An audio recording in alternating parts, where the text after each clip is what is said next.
Hello, everyone, and welcome to our channel. Please hit the button, subscribe, hit the thumbs up so you can hear more. Today, we're going to pick up where we left off in our book, Life Among the Stars, from the chapter titled something like The Ones That They Left Behind. We're going to be reading chapter 12, and the title of that chapter is You Couldn't Get Away. I sat there in front of my vid screen. The thing was used. I never would have bought such a thing. It was a gift from future donors. More like owners. In my mind, anyway. I was really nervous. Somehow I felt like I was making a deal with the devil. With devils on all sides. Those ALFs were more intelligent than they let on. They kept pretending like they were stupid and unfeeling. Like computers. I knew they weren't. I always suspected it anyway, but their reactions and the little hints that they gave tonight let me know for sure. They knew what they were doing too. What did they expect from me? On the other side, Sheila the Snake, a social worker and lawyer or something, who was really part of the most elite group of people on the planet. They wanted me to marry into that group.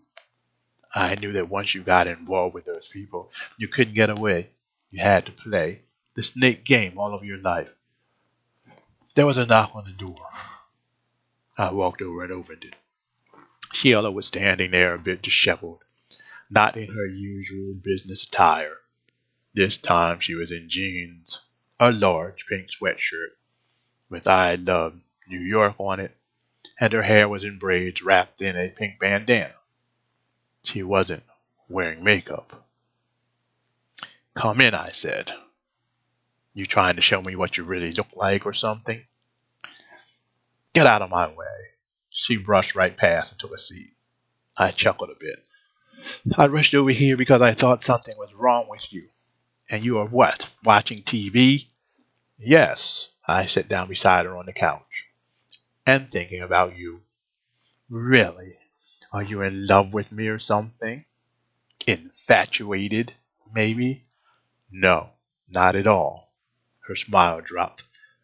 You've already blown it. I'm sorry, you know I think you're a very beautiful, intelligent woman. She pursed her lips. I want to talk about this arrangement. I'm very nervous about it. Well, here I am. Is it yes or no? Is this like a real marriage? Of course it is. What do you think? It's fake? People have had arranged marriages for centuries. You act like it's new. She paused. Let me correct that. People like us have had arranged marriages for centuries. I know. That's why some of you have two heads. No, we don't have two heads. We don't inbreed, thank you. We get married and we love and respect each other. It is a real marriage. Well, you are beautiful. I looked her over. Very beautiful and very well built. You seem to be strong and smart. What am I, a horse or something? I doubt that you can possibly run that fast. She smiled and shook her head. That makes me wonder what you want with me. What do I bring to the arrangement? You're brilliant, decent looking. You have money and you have skills with people. You would make a great addition to the family. My father is old-fashioned, looking for a male heir. He would never say that, of course. And all that he has will go to me, but he would like to have some smart man around to take care of me. I think I would like to go through with this. Really? Well, I think you have to ask me first, don't you? You already asked me. She just sat there. Have you had anything to eat? I know you rushed over here. I have a lot of food in the fridge from that great dinner we had together. I haven't eaten. I'll heat something for you.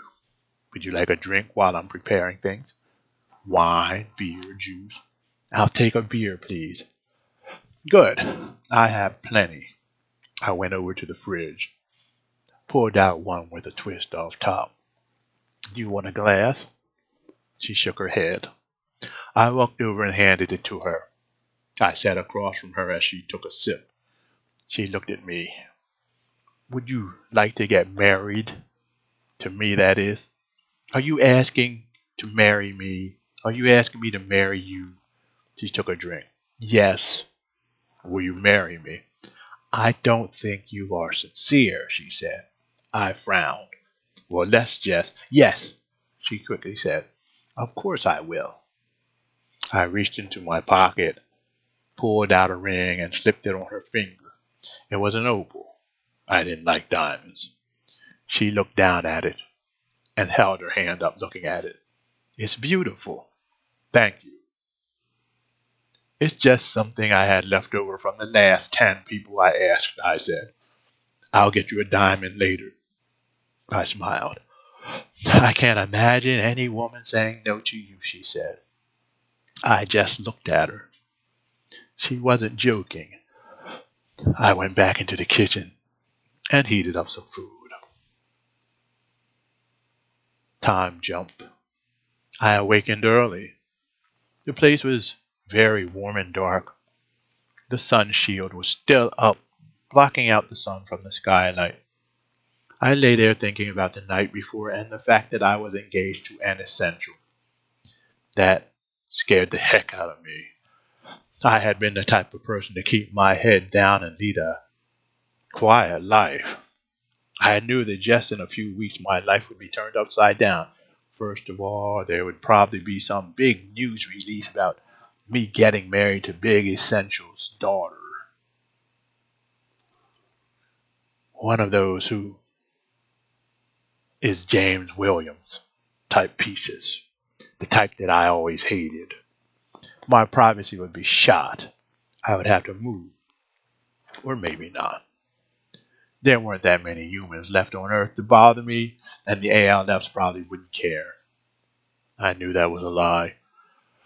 I got up, descended from the upper level, and went into the bathroom to take a shower. The water was nice and warm. I stayed in for quite some time and didn't run out of hot water. I came out and Sheila was there making breakfast. Since the place was so small, she was right there. I quickly grabbed a towel and wrapped it around myself. Sheila, what are you doing here? I decided to come by and return the favor. Make you some breakfast. Do you mind? No, you just scared me a little and I was naked. I'm glad you didn't see it. I'll be seeing it soon enough, she said. She turned back to the stove and cracked a few eggs into my one frying pan. 2 eggs enough for you? Sure, I said. 2 for you? 2 for me. She cracked 2 more. I just wanted us to get to know each other a little more, if that's all right. Really? Yes, is that so surprising? Don't you think it is kind of strange that you are, like, cooking breakfast when I didn't even know you were here? A little. Yet again, I am a little strange, aren't I? Not really.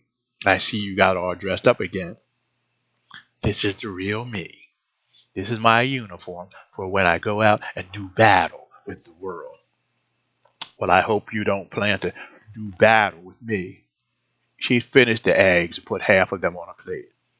She took some hash browns from the warmer and put the 2 plates on the table. She looked at me and didn't answer. Ignored me. Breakfast is ready. I have to get dressed. Well, hurry up. Just make yourself decent and come get it before it gets cold. She put some eggs on her plate and took it over to the table. Go, she said. Don't be shy. I've seen men's little bottoms before. Oh, I thought you were going to say little something else. She grinned and took a seat. I got dressed very quickly, putting on the minimum and took a seat across from her. She had a cup of coffee sitting in front of her. She ran her finger around the edge, looking pensive. My cup was empty. If you'd like coffee, it's on the stove. I can get it for you. No thanks. Relax. You've done a lot of work. I went to the stove, brought the pot back, and filled my cup. I've been thinking about how drawn out this would be, all of the publicity and all of that. I'm a private person, and this really makes me nervous, she said. I was thinking about it too. What do you want to do? Call it off? No. Why would you think that? I want to elope. I have a private jet on call. We can go to France or something where tonight we can get married. We'll just get married there. What will Daddy have to say about that? Daddy knows we're engaged. What difference will it make to him? And I really don't care what Daddy thinks. He can have his big show later. For now, I just want to have a small, intimate wedding and a quiet honeymoon in places where no one will know us. Does that sound good to you? We could do that. This is really sudden, though. You having buyer's remorse already? It's not like that. No, you shouldn't say things like that about yourself. You are a brilliant, beautiful woman. Well, it feels strange to me, too. She sipped her coffee. I began to eat. I reached into the middle of the table and put a few of the hash browns on my plate. You said this is a real marriage. I'll just try to keep reminding you of that, I said. We continued to eat.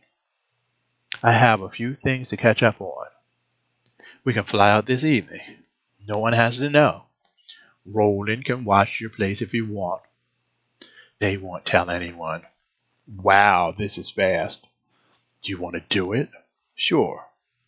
I'll meet you in a pod cab in front of your house around 7.